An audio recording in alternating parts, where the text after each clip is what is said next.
Welcome back to Between the Takes. I am here with Carly Simmons. Carly, thank you so much for coming on. Introduce yourself. Shout out to your band. Everybody, it was a killer session, a lot of fun. Yeah, it was a great time. Thanks for having me. We're really enjoying it. I've got my players over here watching us right now. I got Gordon, Chase, and Hayden over there. Killer All of players. their arms You'll get folded. to see them. I feel judged. Yeah.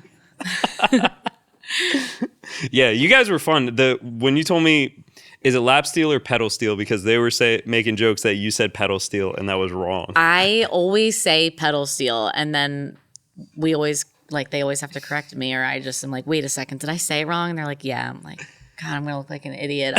If anybody in the audience knows what it is. Wait, it was lap steel though, right? Okay. It was lap steel. It was funny because in the message, I thought there were supposed to be 3 of you because you texted me electric, acoustic, and pedal steel, and there were no commas. And I was like, wait, some people say electric acoustic. Does she mean electric acoustic or electric and acoustic? Look, I just sing. Don't expect anything else from me. And then there were 4 of you in that group chat, and I was like, what?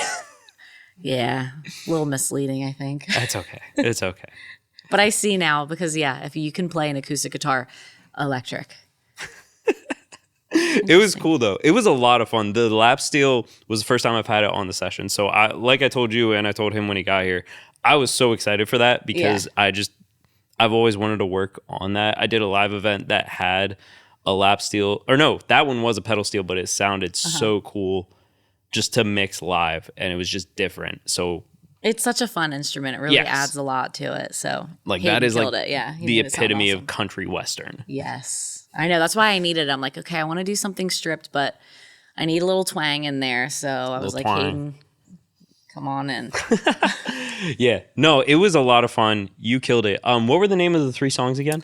So we did 4 songs, sorry. Yeah, we actually did 4. We ended up doing 4. The first one was Steamroller. Mm-hmm. Second one, Dirt on It.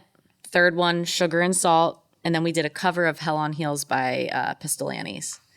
That one was cool. Yeah, it's a fun one. Yeah. How'd you choose that one to do a cover? So I've been singing that one for a while. Actually, interestingly enough, back in 2019, I posted myself singing a cover of it on my Instagram, and I got DMs from American Idol and The Voice to do private auditions. And I did both. They were actually back-to-back days. One was a Monday, one was a Tuesday. And I made it on both shows. And then I actually said no to both, which in hindsight, I feel like was really stupid. But I thought I could just do my thing without them. I don't know if it's stupid because I've seen, how many winners of both shows do people still remember other than Kelly Clarkson and Carrie Underwood? I know. It's hard now. It's so oversaturated and it's such a cool, fun, exciting show to watch. But there's also, for American Idol, when they asked me to do it, I considered saying yes because it was just something I always wanted to do since I watched Kelly Clarkson win. Mm-hmm. But they sit you in this room almost ready to sign, and the papers were that much, and they wanted to own. I have a song called Unbroke so I sang, Hell on Heels. They also saw a video of me singing this song it's unreleased. It's called Unbroke. They wanted to feature it on the show, but I would have had to basically give them all the rights. So that was a little scary. I was like, I don't want to do that. I've heard that be the case with a lot of people who are involved with it, whether they won or were just involved. They had to give up a lot of ownership of their own stuff just for the chance to win, not even actually guaranteed win or guarantee work afterwards. Because I know guys who have there was a guy I knew who, what was it? He tied for 6th place on The Voice. And I don't think he's even doing anything in music anymore. Well, it's funny because Morgan Wallen actually was 5th or something on The Voice one year, and now he's the biggest thing in country right now. I guess it does matter how you capitalize on it. Yes. It's all about, do you have the right team with you? And, because other than that, it can be kind of almost like a televised karaoke contest. Not to be offensive. At that point, just go watch The Masked Singer. Yeah, right? Yeah. People. But no hate, because I do love those shows, and I think it's awesome, what they do and the opportunities that they give. It's changed a lot of people's lives and given people the opportunity to live their dream. It's just 100%. Not the route for everybody, and it's not it's not a guaranteed route for anyone at the same time either. Like, just because you win doesn't mean that you're actually going to take off afterwards anyway. I had a friend who did it, and, you know, he got like a good little fan base for a while, and then it just kind of fizzled out.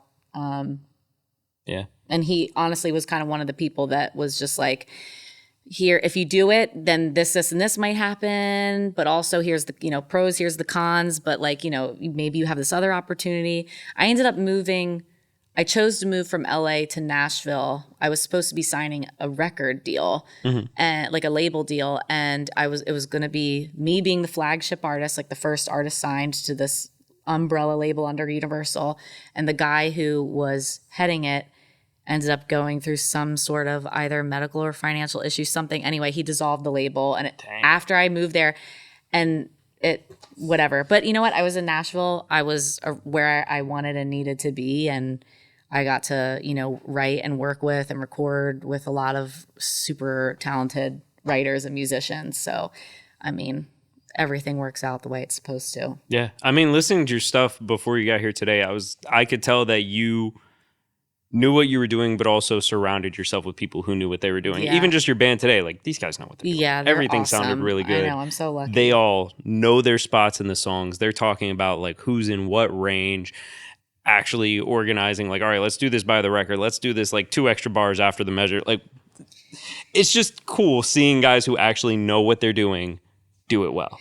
We've been playing together for I think almost 3 years now. So we've definitely, you know, been around the block doing that together, and like we've changed up songs and done it, you know, certain ways.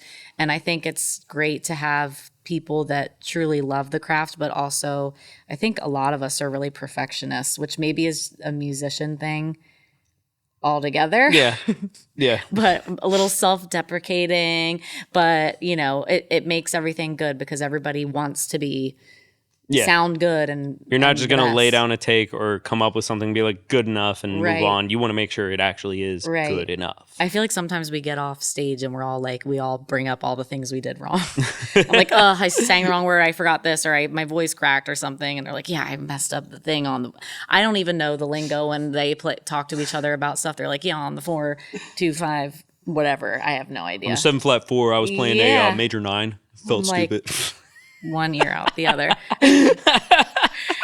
That was they're like, nothing you said made sense. BS that I just said, so don't actually listen to me.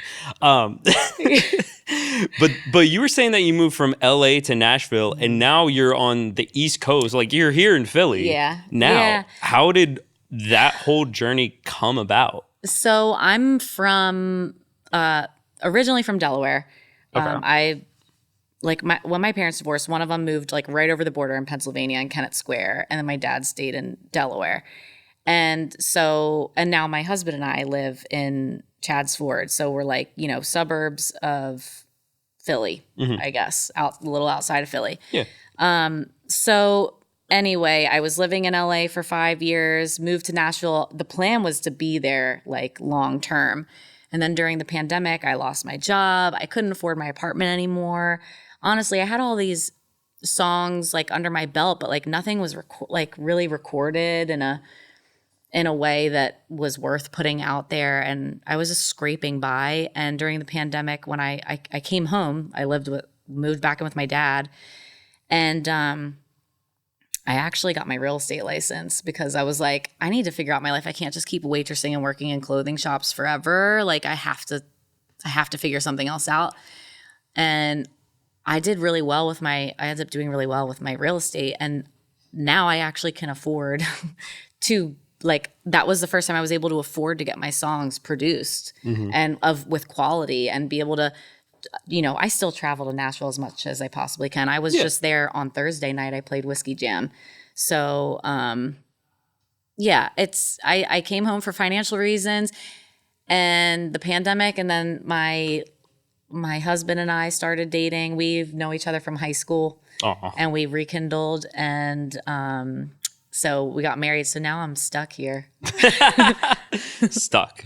Yeah, I'm stuck. Philly's a good spot, and oddly enough, help. there's like a weird country scene that has been coming up. There is. Between like Chris Rafter and a couple other people that have been through. It's so great because I honestly, at first, was mentally, I was just like, so I don't want to give up music, but like, what what do I do now? Like, who do, there's no community. Whereas, like you were saying, you always want to surround yourself, with other like-minded and talented people. Like country music, especially, I feel like it's so collaborative. I mean, when you're in Nashville, people are just in writing sessions all the time. Like you go in and you write with other people.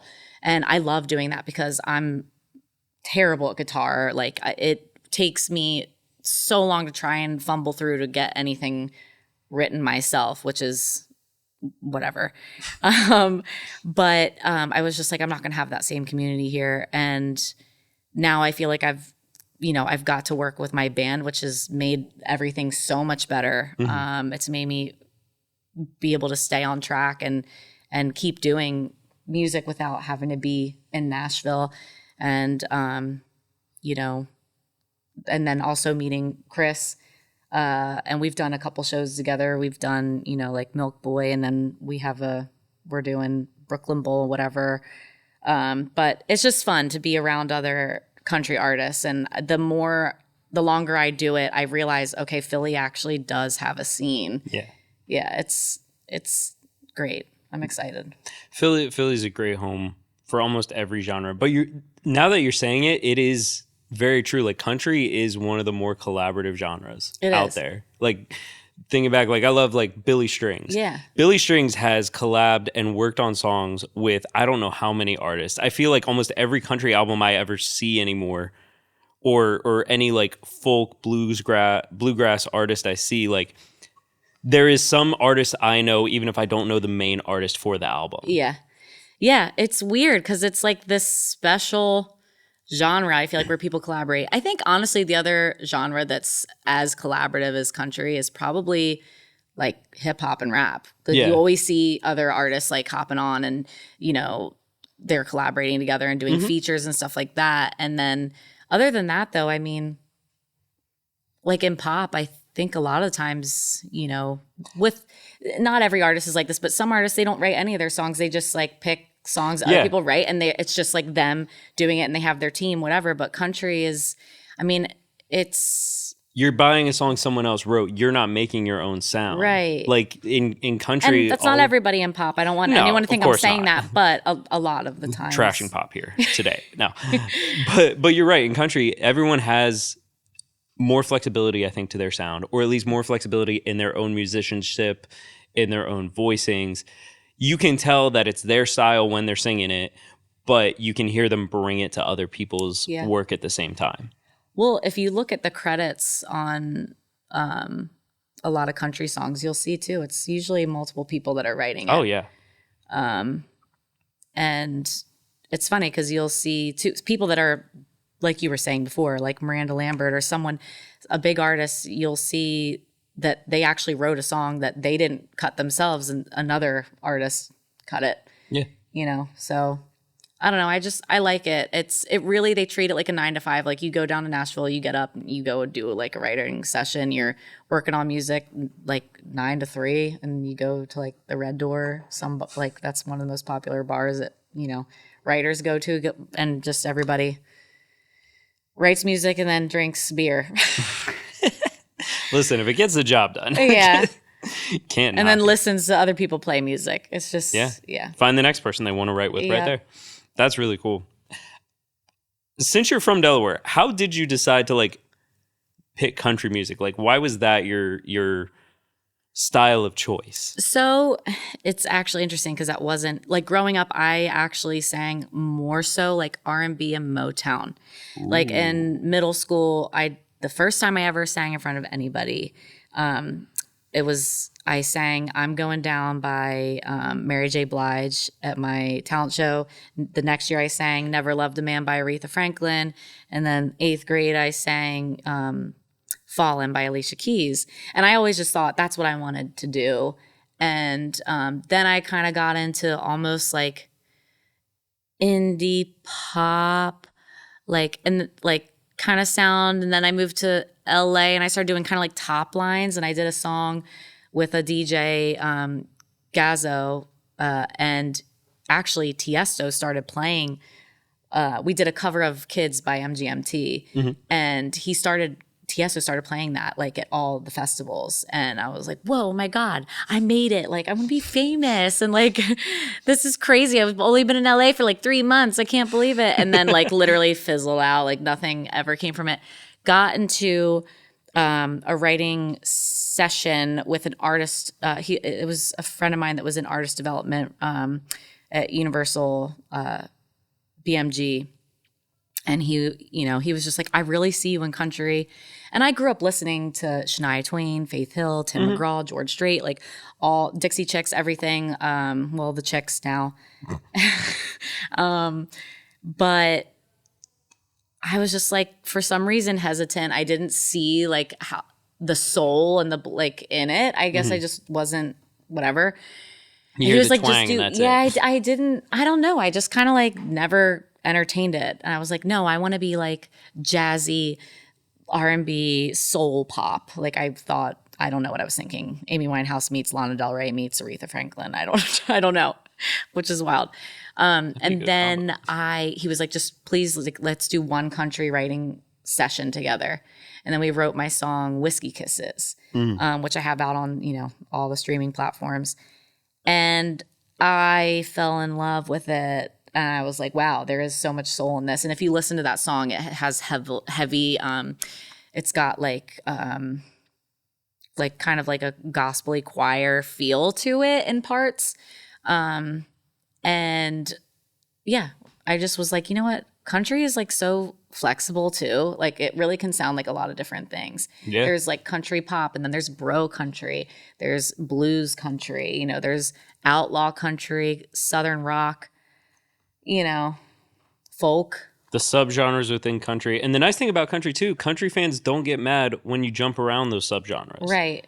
But that's awesome. But Carly, thank you so much for coming on. This was a lot of fun. Thank you for having me. The session itself was a lot of fun. This interview's been a lot of fun getting to know you. Where can they keep up with everything for you? Okay, so I've got, I'm on Spotify, Apple, just look up Carly Simmons. I've got a YouTube page. I think it's Carly Simmons Music. My Instagram's Carly Simmons Music. My TikTok is also Carly Simmons Music. Pretty easy. Yeah. We're going to have links to all of that. She has like Linktree, website, anything. I'm going to try and have links for it down in the description, as well as like Apple Music and Spotify, where you can keep up with her. Some of these songs have been released, the ones that she did on the Futon Session. Some of them are yet to come. So keep track of those. Keep up with her on those platforms so that you can find out when they actually are coming out. Thank you guys so much for watching. Thank you for coming on. Thank you to your band for coming on. Yeah. And until next time. Sick.